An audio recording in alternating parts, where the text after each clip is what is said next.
നമ്മ ഇന്ന് ഇവിടെ ചെയ്യാൻ പോകുന്നത് ഒരു പാവക്ക കറിയാണ്. പാവക്ക തീയല് അല്ലെങ്കിൽ വറുത്തരച്ചൊക്കെ കറി വെക്കണമെന്ന് പറയും. ഇത് ഒരു വലിയ പാവക്കയായിരുന്നു, ഇവിടെ നാട്ടിലുണ്ടായ പാവക്കയാണ്. അതുകൊണ്ട് വലിയ പാവക്ക ആയതുകൊണ്ട് പാവക്കയാണ് എടുത്തിരിക്കുന്നത്. പിന്നെ ഒരു സവാള, 2 പച്ചമുളക്, ഒരു 5-6 ഇല്ലി വെളുത്തുള്ളി. നമുക്കിത് ഒരു ചട്ടിയിലേക്ക് പകർത്തി അടപ്പത്ത് വെച്ച് വേവിക്കുന്നത്. ആദ്യം നമുക്ക് ഈ പാവക്ക വേവിക്കുക. അതിന് വേണ്ടി നമ്മൾ ഒരു ചട്ടി വെച്ചിട്ടുണ്ട്, അതിലേക്ക് ഈ പാവക്ക ഇടാം. അടപ്പ് കത്തിച്ചിട്ടില്ല കേട്ടോ. ആദ്യം ഈ പാവക്കയും ഈ അരിഞ്ഞ് വെച്ചിരിക്കുന്ന സവാളയും വെളുത്തുള്ളിയും എല്ലാവരും കൂടി ഇട്ടിട്ട് നമുക്ക് കുറച്ച് പുളിവെള്ളവും മഞ്ഞൾപ്പൊടിയൊക്കെ ഒഴിച്ച് വേവിക്കുക, ഉപ്പിട്ട്. ഇത് ഒരു നാരങ്ങ വലുപ്പത്തിൽ ഉള്ള പുളിയാണ്, പിഴിഞ്ഞത് വാളംപുളിയാണ്. ഇത് ഇതിനകത്തോട്ട് ഒഴിക്കുക. ഇത് മാറ്റി വെച്ചിട്ട് നമുക്ക് മഞ്ഞൾപ്പൊടി ഇടാം. 1/2 സ്പൂൺ മഞ്ഞൾപ്പൊടി. ഇതിലേക്ക് കുറച്ച് വെള്ളം ഒഴിക്കുക. ഇത് പാവക്ക വേകാൻ ആവശ്യമായ വെള്ളമാണ്. കുറച്ച് ഉപ്പും കൂടിയും ചേർക്കാം. സ്റ്റവ് കത്തിച്ച് ഇതൊന്ന് വേവിക്കാൻ വെക്കാം. മൂടി വെച്ച് വേകട്ടെ, ഇത് നന്നായിട്ട് വേകട്ടെ. ഇനി പാവയ്ക്ക തീയിൽ വെക്കാൻ ആവശ്യമായ തേങ്ങയാണിത്. 1/2 മുറി തേങ്ങയാണ്. ഇത് നമുക്കൊന്ന് വറുത്തെടുക്കാം. ഒരു ചട്ടി അടുപ്പത്ത് വെച്ചിട്ട് നമുക്ക് സ്റ്റവ് കത്തിച്ച് ഒന്ന് വറുത്തെടുക്കാം. നമുക്ക് ഈ ചട്ടി ചൂടായിട്ടുണ്ട്. ഈ തേങ്ങ ഇതിലേക്ക് ഇട്ട് നമുക്ക് വറുത്തെടുക്കാം. നേരിയ തീയിലിട്ട് ഈ തേങ്ങ നന്നായിട്ട് വറുത്തെടുക്കാം. ഒരിത്തിരി വെളിച്ചെണ്ണ ഇതിനകത്ത് ഒഴിക്കാം കേട്ടോ. തേങ്ങ ഒന്ന് മുരിയാൻ വേണ്ടി ഒരിത്തിരി കുറച്ച് വെളിച്ചെണ്ണ ഒഴിക്കാം. കരിയാതെ മുരിയാനാണ് ഒഴിക്കുന്നത്.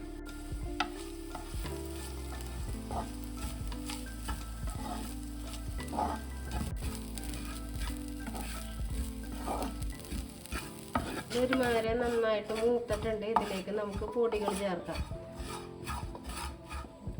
2 ടേബിൾ സ്പൂൺ മല്ലിപ്പൊടി, 1/2 സ്പൂൺ മുളക് പൊടി, 1/2 സ്പൂണും കൂടി മുളക് പൊടി ഇട്ടിട്ടുണ്ട്. മുളക് പൊടി ഇച്ചിരി കുറവായി പോയി. അപ്പം മൊത്തം 2 സ്പൂൺ മുളക് പൊടിയും 2 ടേബിൾ സ്പൂൺ മല്ലിപ്പൊടി.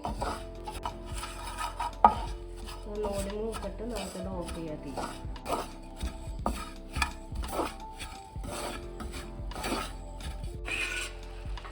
പാവക്ക നമ്മൾ വേഗം വെച്ചിട്ടുണ്ടായിരുന്നു.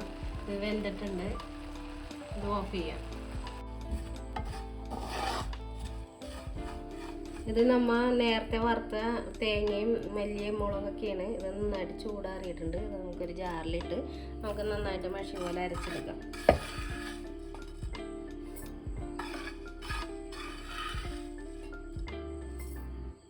ഇത് വെള്ളം ചേർക്കാതെയാണ് നമുക്ക് അടിക്കേണ്ടത്. ഇത് അടിച്ചിട്ട് വരാം.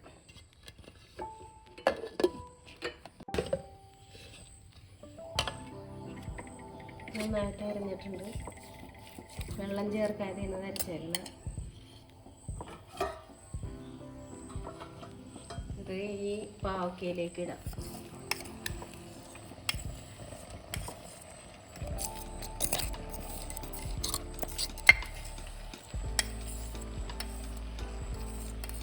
ഇത്തിരി വെള്ളം ഒഴിച്ച് നമുക്ക് ഈ ജാറ് കഴുകുന്നതോട്ട് ഒഴിക്കാം.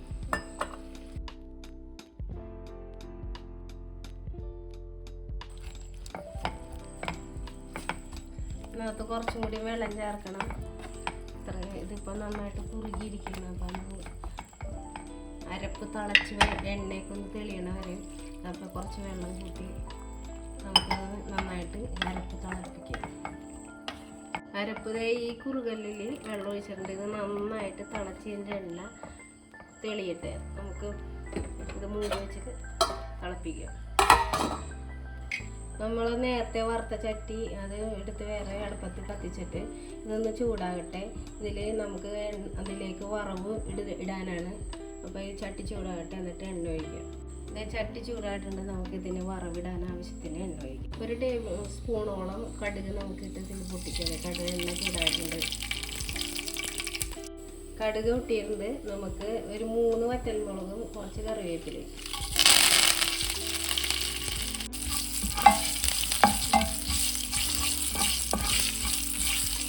ഇതായിട്ടുണ്ട്. നമുക്ക് സ്റ്റവ് ഓഫ് ചെയ്യാം. എന്നിട്ട് ഈ കറിയിലേക്ക് ഇത് ഒഴിക്കുക.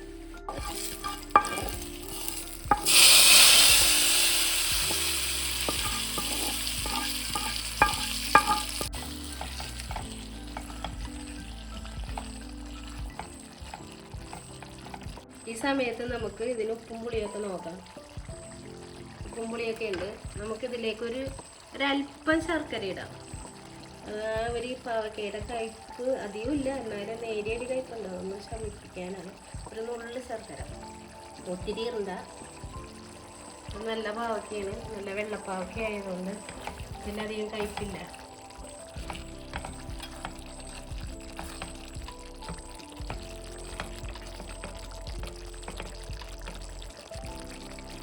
മൂടി വെച്ചിട്ട് ഒരല്പം നേരം കൂടി ഒന്ന് തിളക്കട്ടെ.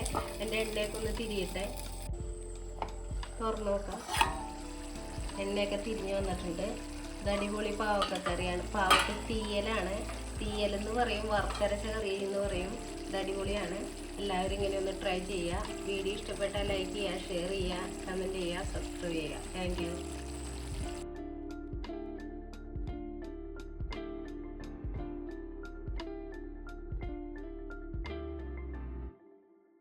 നല്ല ചൂട് ചോറും ചൂട് അയില വറുത്തതോടു കൂടി നല്ല കുറുക്കൻ പാവക്കത്തിയലും കൂടി കൂട്ടി അടിപൊളിയായിരിക്കും.